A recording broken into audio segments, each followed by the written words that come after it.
Bonjour François, pourrais-tu nous en dire un peu plus sur les origines de cette formation, s'il te plaît?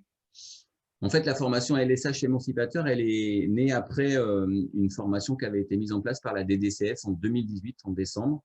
Certains animateurs du réseau des centres sociaux y avaient participé et du coup avaient sollicité la Fédé de la Charente-Maritime pour mettre en place un groupe de travail autour de cette thématique-là.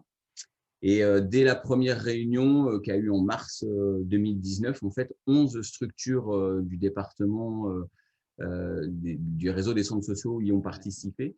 Et donc, du coup, un groupe de travail s'est mis en place pour travailler sur une formation autour de cette thématique-là. Et une des premières étapes, ça a été d'aller voir des expériences sur site. Et notamment, on s'est déplacé à Mosée-sur-le-Mignon pour voir comment une structure qui était déjà un peu en avance sur cette thématique-là avait travaillé et mis en place ça avec les enfants et les animateurs de leur structure. Et comment vous avez construit le contenu de cette formation, du coup? Eh bien, en fait, on avait plusieurs objectifs au niveau des structures qui étaient présentes sur la formation. Il y avait plusieurs objectifs qu'on souhaitait atteindre. Au-delà de ça, en fait, on nous a aussi fait passer un questionnaire individuel pour savoir quelles étaient nos attentes, qu'est-ce que l'on cherchait dans cette formation, qu'est-ce qui pouvait manquer sur nos structures et qu'est-ce qu'on souhaitait aussi amener au-delà de notre structure auprès des enfants, mais plus globalement dans notre association ou dans notre centre social. Et donc, on a eu un questionnaire qui nous a été envoyé par Engrenage et qu'il fallait leur retourner. Comme ça, ils construisaient vraiment la formation par rapport à nous et par rapport à nos objectifs. Voilà, on a travaillé pendant un peu plus de 3 réunions, je crois, sur voilà, le contenu, le déroulé de ce qu'on voulait. Donc, on est vraiment parti de cet acte-là pour mettre en place le projet de formation. Et ensuite, grâce à la Fédé, voilà, on a trouvé des financements, on a trouvé les organismes de formation qu'on a audités. Et comme le disait Delphine, c'est Engrenage qui a été choisi pour piloter cette formation avec nous. Et donc ensuite, la formation a eu lieu. Elle a réuni 12 structures, 19 stagiaires pendant 5 jours. Et elle s'est déroulée à l'automne 2020. Et voilà, peut-être que Maud, toi, tu y as participé activement. Est-ce que tu peux nous en dire 2 mots un peu sur le contenu, comment ça s'est passé?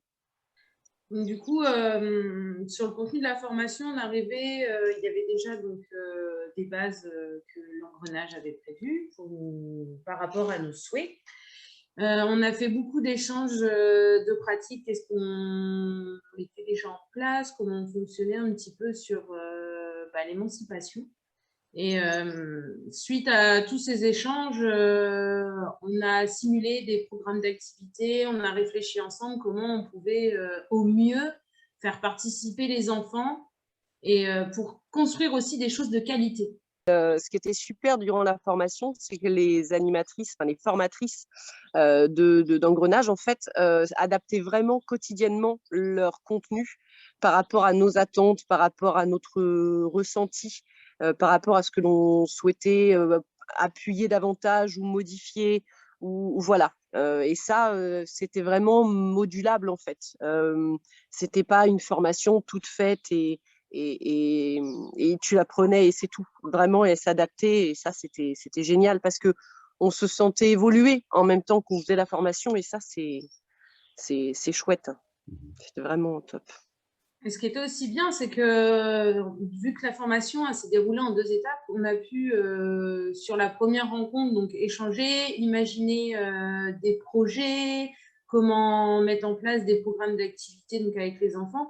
Et sur la deuxième rencontre, on a pu aussi rééchanger sur qu'est-ce qui a marché, qu'est-ce qui n'a pas marché, les choses qu'on a eu d'autres idées après derrière suite aux enfants et tout. Donc, c'était vraiment agréable parce qu'on a pu vraiment échanger du concret après. Après, ce qui est venu freiner quand même cette dynamique-là, bien sûr, c'est le contexte sanitaire. En fait, juste après la formation, on est rentré dans des protocoles et dans beaucoup de directives un peu contradictoires et en tout cas pas en adéquation du tout avec cette émancipation qu'on a cherché à travailler avec les animateurs et pour les enfants des structures. Néanmoins, l'idée, c'est pour poursuivre un petit peu ce travail, c'est de remettre en place au moins des temps de rencontre avec ceux qui ont participé à cette formation pour voir justement comment ça a pu s'exploiter, se mettre en place de manière progressive dans les structures, voir comment ça a été conforté avec les équipes de direction, les conseils d'administration, parce que au-delà de la volonté des animateurs et des responsables des centres de loisirs, et voilà, il faut que ce soit aussi un projet de pédagogie qui puisse se partager avec l'ensemble de l'association. On a encore à co-construire ça, notamment le partage d'outils, le retour d'expérience et comment les équipes aussi, elles s'approprient ces nouvelles dynamiques.